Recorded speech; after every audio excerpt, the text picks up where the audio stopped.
Eury Cabral. Gracias a Dios Todopoderoso, a Jesús mi Señor y mi Salvador, como siempre, como dice Proverbios 29:2. Cuando los justos dominan, el pueblo se alegra. Cuando dominan los injustos, el pueblo gime. Eso tú le pusiste un nombre y apellido que no hay que decirlo. No, pero no dice la Biblia. Mira la carita, mira la sonrisa de oreja a oreja. Cuando los justos dominan, el pueblo se alegra. Sí. Cuando dominan los injustos, el pueblo gime. Eso lo sabe todo el mundo. Eso lo dice la Biblia. Eso es una verdad de la Biblia. Miren, dos cosas. La primera, quiero recomendar la lectura del artículo que publica hoy Flavio Darío Espinal, La Corte Interamericana, mi posición. Creo que es un documento sumamente aleccionador, que da unos datos interesantes. Flavio Darío Espinal fue la persona que llevó, ¿verdad?, lo que la República Dominicana envió cuando él era embajador en la OEA para ser parte de la Corte Interamericana. Él ahí dice que él recomendó que se llevara al Congreso, pero que hay un aspecto de la declaración de los estados latinoamericanos que establece que es posible. Hay un artículo de esa convención la Convención Americana que establece que el procedimiento lo establecen los gobiernos, que él en ese momento dijo prefería que fuera el Congreso, pero como no se pudo hacer en el Congreso, entonces él fue que procedió a llevarlo. Rechaza la decisión de la Corte, dice que se extralimitó, que viola incluso la propia norma de ella misma, establece una serie de elementos interesantes y sobre todo da unos datos diciendo que hay varios momentos donde el Estado Dominicano, después de eso, fue en el 99, después de eso el Estado Dominicano ha dado varias demostraciones de aceptar cuestiones de la Corte Interamericana, pero que lógicamente esta decisión extralimita, se pasa, lacera, afecta la propia Convención Americana y por tanto no dice que debe ser rechazada por todo el mundo, pero establece que es ahora correcto lo que es la participación de la República Dominicana. Entonces da una serie de datos interesantes que yo creo que es importante discutir. Por otro lado, miren, yo estuve hablando con alguien que es especialista, estuvimos conversando a propósito de las últimas cosas que han acontecido en la República Dominicana. Decía, los tres hechos que han acontecido, que aparentan, si uno lo ve aislados, tienen algunos elementos comunes que como que lo vinculan aparentemente. Es decir, el hecho de el asalto, el pretendido asalto de la cárcel de Najayo con esta situación cuyo aparataje provocó cierto temor en la población, la situación del metro, cuyo también situación provoca temor en la población, y lo que denunciaba la CDE de un atentado, un boicot para, sobre todo la parte sur del país, dejarla sin luz y volar, dinamitar varias torres. Es decir, son tres elementos que tienen algo en común. Es una forma de crear desasosiego, incertidumbre, temor en la población. Y me decía esa persona, que es, digamos, especialista, él viene de la izquierda, es especialista en seguridad, en una serie de cosas, ya no está en la izquierda hace tiempo, pero ha seguido trabajando en eso de la seguridad. Me decía, Eury, aparentemente, aunque no estén conectados, aunque no sea la misma persona, los propósitos son los mismos. Sí, puede ser que sean aislados, es verdad, parece que son aislados, pero los organismos de seguridad, decía él, deben tratar de buscar la vinculación que hay en esos tres hechos. Porque él decía, ¿qué pasa políticamente? Entonces lo vinculaba políticamente. Él decía, políticamente, como la oposición está tan dividida y no hay una oposición fuerte al gobierno, un gobierno que si bien tiene un presidente sumamente aceptado, con una alta valoración como presidente, hay algunas limitaciones, sobre todo las grandes limitaciones que tiene el gobierno es el área de la seguridad. Es el área del enfrentamiento a la delincuencia, es el área del enfrentamiento a este tipo de cosas. Entonces decía él, alguien, o un sector, o quien sea, puede ser del narcotráfico, puede ser sectores todavía ultra radicales que creen que la revolución todavía se puede hacer con ese tipo de cosas, o incluso sectores opositores que de alguna manera tienen relación con alguna gente, como este muchacho. Quién sabe, este muchacho vive debajo del puente, ahí en Guachupita. Su casa, según me dicen, va a ser tumbada para extender el metro. Entonces tal vez hizo un comentario en algún lado y alguien dijo, bueno, este puede ser una de estas gente que usan ahora el famoso sicariato, no para matar, sino para crear terror en este caso. Es decir, que hay situaciones que pueden llevar a que ciertamente, aunque no sean coordinados, sea para generar terror, y si es coordinado es mucho peor.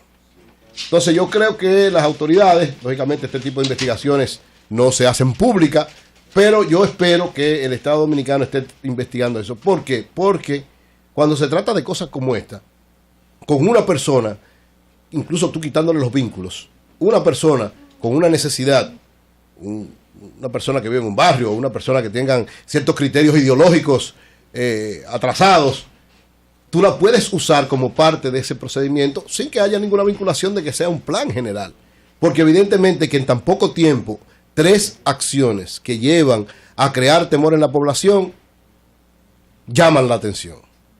Y aunque parezcan que están desarticuladas una de otra, que no están conectadas, tienen varios elementos comunes que deben ser analizados. Yo recuerdo hace un tiempo, creo que Melton habló mucho de eso aquella vez, que se habló de que en Bonao habían atentado contra la línea esta. Palamara. Exacto. La planta Palamara. Incluso agarraron a unos muchachos con mochilas que llevaban explosivos. Un comando fue que reivindicó eso. Exacto. Y recuerdo también que en San Francisco, un comando, supuestamente duartiano, ¿te acuerdas? Cayó el tiro a la casa, a la oficina del senador. Es decir, hay una serie de elementos, yo no digo que tengan necesariamente conexión, pero no se puede descartar. Es decir, este tipo de hechos, frente a la realidad política que vive la República Dominicana, la realidad política estoy diciendo, es decir, una oposición, no estoy diciendo que la oposición es la responsable, estoy hablando de gente que no tiene criterio político, porque si tuviera criterio político, lo correcto es enfrentar, desde el punto de vista de la oposición, hay muchas cosas con que enfrentar. Lógicamente el gobierno del presidente Medina tiene la fortaleza de que la oposición está saliendo básicamente de su propio entorno, de sus propios partidarios, que eso, digamos, con la disciplina es un poquito más fácil de controlar, pero si hubiese un grupo opositor fuerte, unificado, fuera un poco más difícil, porque ciertamente una de las grandes limitaciones que tiene el gobierno, una de las cosas donde en todas las encuestas sale, no ha podido todavía exhibir una gran fortaleza, es en el enfrentamiento de la inseguridad ciudadana. Hay un temor por muchas razones, eso no es provocado por este gobierno, es un proceso de la sociedad que se ha ido cada día perdiendo fortaleza en torno a eso, el aumento de lo que tiene que ver las acciones del narcotráfico y del microtráfico y de la delincuencia y todo este tipo de cosas, vinculado en algún caso a la falta de oportunidades de muchos jóvenes que caen entonces en delincuencia, porque eso no lo justifica, pero de alguna manera lo explica. Tienen necesidades particulares, tienen expectativas, o se las generan los medios, se las generan los amigos, se las genera alguien, y entonces salen a delinquir, salen a atracar, salen a una serie de cosas. Lo mismo que el narcotráfico, que como todo el mundo sabe, en los últimos tiempos ha aumentado bastante en la República Dominicana. Que podría ser, me decía también el amigo mío, que este tipo de gente, que son los que manejan las grandes redes de narcotráfico, lo han hecho otros países, ojalá que aquí no tengan resultados positivos si fuese así, pero que en otros países, ustedes saben, caso Colombia, caso varios países de América Latina, México, el narcotráfico hace acciones políticas, entre comillas, ¿verdad? O sea, usa acciones políticas como una forma de ganar resultados favorables a ellos. ¿Qué significaría esto? Bueno, una acción de oposición, de terror, no parece vinculada al narcotráfico, como la del metro, por ejemplo. Así empezó Pablo Escobar a poner bombazos. Exacto, o sea, parece que no está vinculado a nada, pero es una forma de crear terror, es una forma de atentar contra la seguridad, es una forma de dar facilidades a que a ellos pasen incluso a un segundo plano. Porque, bueno, ¿qué se está buscando aquí en el caso del metro? Bueno, se está buscando alguna vinculación de este muchacho, se dice que hay un autor intelectual. Yo no sé si habrá un autor intelectual. Lo que a mí me llama la atención es en tan poco tiempo estas 3 acciones, porque debería haber entonces en cada una de ellas algún autor intelectual. Podría ser el mismo, podría ser una red que estuviera en eso. Las autoridades tienen un gran reto, no es solamente, y en eso comparto totalmente lo que decía Julio ahorita, no es simple y sencillamente someter a la justicia a este muchacho y pedir la pena máxima, es saber lo que hay detrás de eso. Alguna gente dice, bueno, no, lo que pasa es que puede ser que estuviera loco, estaban diciendo que tenía que ir al psiquiatra. No es tan sencillo, no es tan fácil. O sea, eso podría ser la manifestación, pero esa no es la esencia del asunto. Y tampoco el someterlo simple y sencillamente.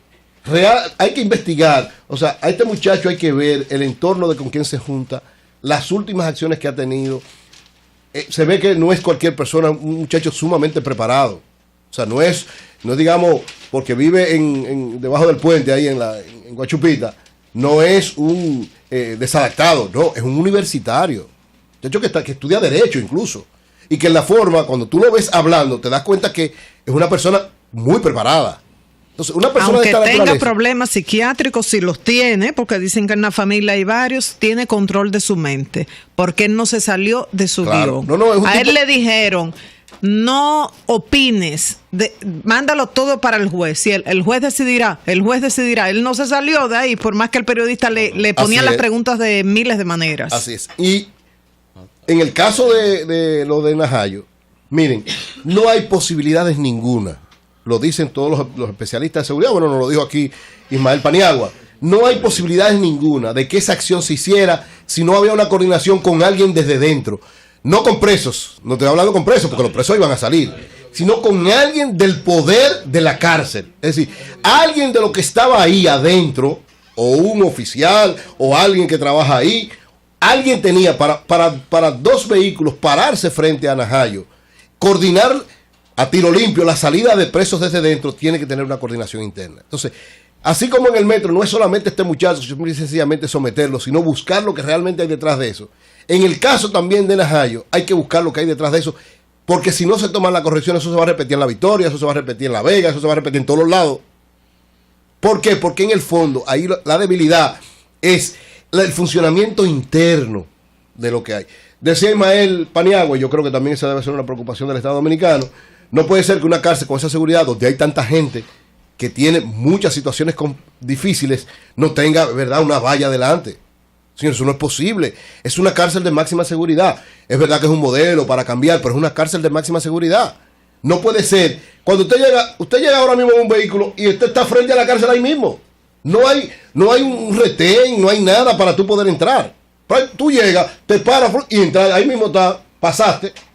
Hay una persona, o 2 o 3 personas, pero como él dice, debería haber una muralla bien lejos, de manera que este tipo de acciones se le limite a hacerla en una próxima ocasión. Y en el caso más grave desde mi punto de vista, porque esta sí es peligrosa, es decir, ahora mismo cualquier persona puede agarrar fruto de este ambiente. Digo, ahora no, porque ahora hay mucha seguridad, pero supongamos que baje la marea. Hay torres de electricidad que van desde aquí a Puerto Plata, y desde aquí a Barahona, y desde aquí a Higüey. Sí, torres de seguridad eléctrica que eso es lo que hacen, miren, eso es lo que hacen los guerrilleros en Colombia.